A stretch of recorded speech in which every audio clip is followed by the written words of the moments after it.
आबना Hormuz में कशीदगी बरकरार। America और ईरान का एक दूसरे पर हमलों का दावा। सेंटकॉम के मुताबिक ईरानी हमलों के जवाब में गोर्ग और कीशम जजीरे पर रडार सिस्टम्स को निशाना बनाया गया। इत्तेहादी ममालिक की तरफ दागे गए 7 मिसाइल भी तबाह कर दिए। बहरीन में अमेरिकी तनसीबात का कोई नुकसान नहीं हुआ। पास दौरान इनकलाब का खित्ते में अमेरिकी अड्डों को निशाना बनाने का दावा वाज़े किया। अमेरिका हमला ना करे तो जवाब महदूद नहीं होगा। आबना हुर्मुज़ में कशीदगी बरकरार। अमेरिका और ईरान के एक दूसरे पर फिर वार। अमेरिकी सेंटकॉम ने दावा किया है उन्होंने सुबह सवेरे ईरान में गोरख और जजीरा क़ुश्म में रडार तनसीबात को निशाना बनाया। इत्तेहादी ममालिक पर दागे गए 4 ड्रोन्स और 3 मिसाइल भी मार गिराए। अमेरिकी फौज के मुताबिक बहरीन में अमेरिकी तनसीबात का कोई नुकसान नहीं हुआ। खित्ते की सूरत हाल पर नजर रखे हुए हैं। दूसरी तरफ ईरानी पासदारान इनकलाब ने अमेरिकी हमले के जवाब में खित्ते में मौजूद अमेरिकी फ़िज़ाई अड्डों पर मिसाइल दाग दिए।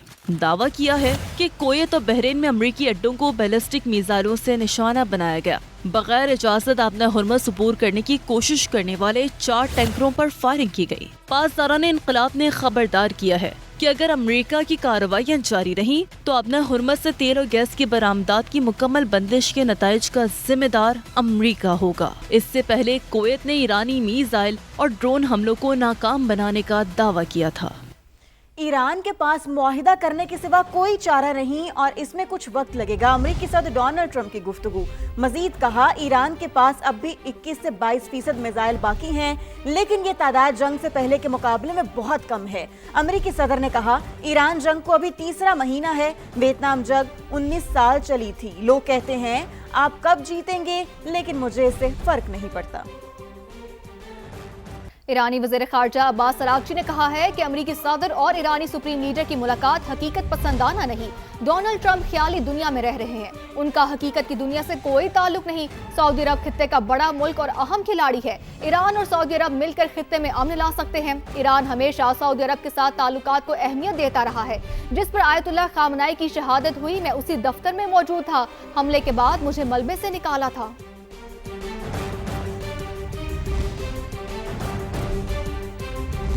इसराइल अमेरिका की जासूसी कर रहा है। अमेरिकी महकमा ख़ारजा दिफा की जानिब से इंकशाफ सामने आया। पेंटागन ने इसराइली जासूसी के खतरे की सतह को बुलंद तरीन दर्जे तक बढ़ा दिया। पेंटागन ने इसराइली जासूसी पर तशवीश का इजहार किया है। अमेरिकी मीडिया की जानिब से ये रिपोर्ट किया जा रहा है इसराइल मशरिक़ वस्ता में अमेरिका का सबसे बड़ा इत्तेहादी है। इसके साथ साथ आपको ये बताएं कि खुफिया रिपोर्ट 7 सफ़ात पर मुश्तमिल है और सिक्योरिटी एहलकार वाशिंगटन में मौजूद हैं। इसराइली सिफारत खाने ने पेंटागन की रिपोर्ट को मुस्तरद कर दिया। अमेरिका की जासूसी का दावा बिल्कुल गलत है। इसराइली सिफारत खाने की जानिब से ऐसा कहा गया है। तो आपको बताते चलें कि इसराइल अमेरिका की जासूसी कर रहा है। अमेरिकी महकमा दिफा की जानिब से ये इंकशाफ सामने आया है। गिलगित बल्तिस्तान में किस जमात की हुक्मरानी होगी, फैसला कल होने जा रहा है। 24 नशिस्तों पर 8 खवातीन समेत 400 से ज्यादा उम्मीदवार मैदान में है। पोलिंग सुबह 8 से शाम 5 बजे तक जारी रहेगी। पोलिंग का अमला और सामान आज तमाम स्टेशन पर पहुंचाया जाएगा। सिक्योरिटी के सख्त इंतजाम किए गए हैं। गिलगित बल्तिस्तान से समा की भरपूर कवरेज भी जारी है। बिल्कुल ऐसा ही है। मुख्तलिफ हलकों में क्या सूरत हाल है ये जानेंगे अपने नुमाइंदगान से। हमें ज्वाइन किया गिलगित से टीका खान सानी ने, शल्ला से उमर याकूब हमें अपडेट करेंगे और सकर्दू से इरफान मूसा जई हमें बताएंगे। तो सबसे पहले टीका खान सानी का रुख करते हैं। टीका, आप मुझे बताएं कि क्या सूरत हाल देख रहे हैं आप यहाँ पर? जी बिल्कुल, यहाँ पे इलेक्शन के हवाले से चीफ इलेक्शन कमिश्नर मौजूद हैं और हसास तरीन और इसके साथ साथ हसास और आम जो पोलिंग स्टेशन हैं उसकी तफसीलात भी जारी कर दी गई है। आप देख सकते हैं समा के पास सबसे पहले ये एक्सक्लूसिव तफसीलात हैं कि गिलगित बल्तिस्तान में मजमूई तौर पर 1391 पोलिंग स्टेशन पर इंतखाबात होने जा रहे हैं और चीफ इलेक्शन कमिश्नर के बकौल गिलगित बल्तिस्तान के 551 पोलिंग स्टेशन को हसास तरीन करार दिया गया है। 10 डिस्ट्रिक्ट में 551 पोलिंग स्टेशन हसास तरीन होंगे।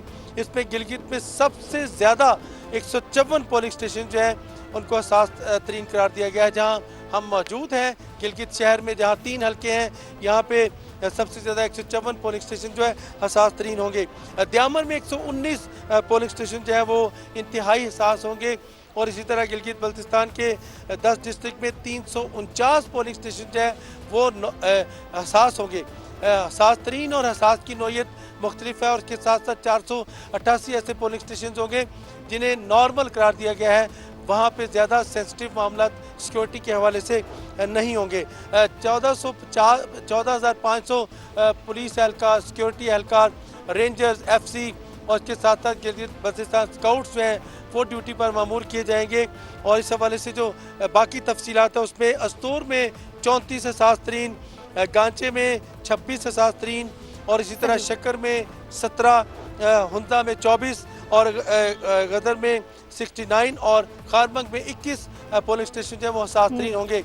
सही टिका खान सानी, आपने बहुत ही तफसीलन हमें आगाह किया है। इरफान मूसा जई से बात करते हैं, स्कर्दू से हमारे साथ मौजूद है। इरफान, आप बताइएगा कि वहां पर क्या सूरत हाल है, तैयारियां कहां तक पहुंची हैं, पोलिंग स्टेशन पर पोलिंग का सामान, उसकी तरसील के हवाले से क्या अपडेट्स हैं और साथ ही सिक्योरिटी के हवाले से भी बताइएगा। जी बिल्कुल, स्कर्दू में भी जो है वो इंतज़ामात को जो है वो हतमी शक्ल दी जा रही है।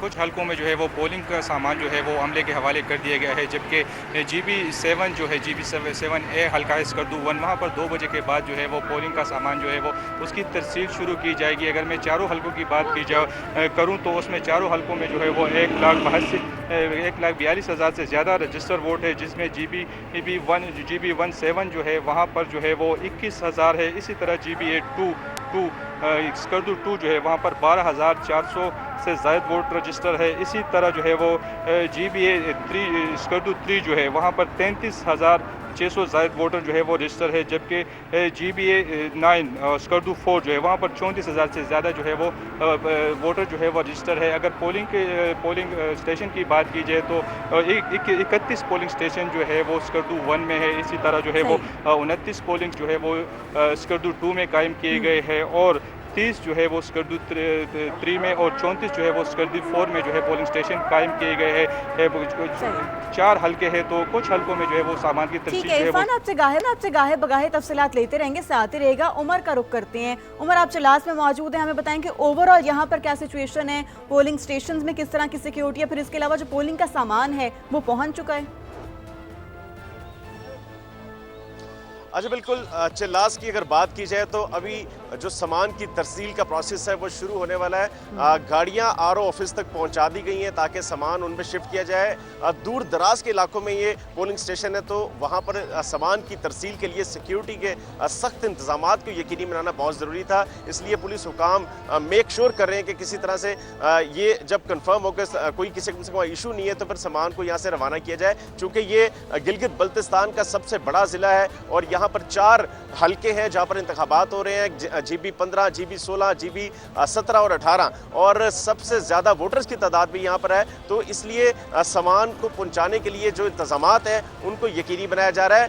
गाड़ियाँ तो पहुँच चुकी हैं लेकिन अभी सामान रवाना नहीं किया गया। RO ऑफिस वहाँ पर अमला भी मौजूद है, वहाँ पर पोलिंग का जो सामान है वो भी मौजूद है और जो पुलिस की सिक्योरिटी है वो भी मौजूद है। तो अब से कुछ देर बाद उनको यहाँ से रवाना किया जाएगा ताकि पोलिंग स्टेशन तक सील यकीनी बनाई जाए और सुबह 8 बजे पोलिंग का जो प्रोसेस है उसे शुरू किया जाए। कल सुबह 8 बजे से लेकर 5 बजे तक पोलिंग का प्रोसेस होगा जिसमें लोग अपना हक़ राय दही इस्तेमाल करेंगे और एक बड़ी तादाद होगी जो एक्सपेक्ट की जा रही है, चूँकि इन चारों हल्कों के अंदर जो तादाद है वोटर्स की वो 40,000, 3 हल्कों में 40,000 से ज़्यादा है, जबकि सिर्फ एक हल्का है जिसके अंदर 25,000 के करीब है। तो एक बड़ी तादाद है जिनको वोट कास्ट करने के लिए सहूलियत फराम करनी है। तो हर किस्म के इंतजामात को यकीनी बनाने के लिए यहाँ पर काफ़ी जो हुकाम है वो मुताबिक है, इंतजामात किए जा रहे हैं। हमारे नुमाइंदगान मुख्तलिफ जगहों से हमें अपडेट कर रहे थे। आप तीनों का बेहद शुक्रिया।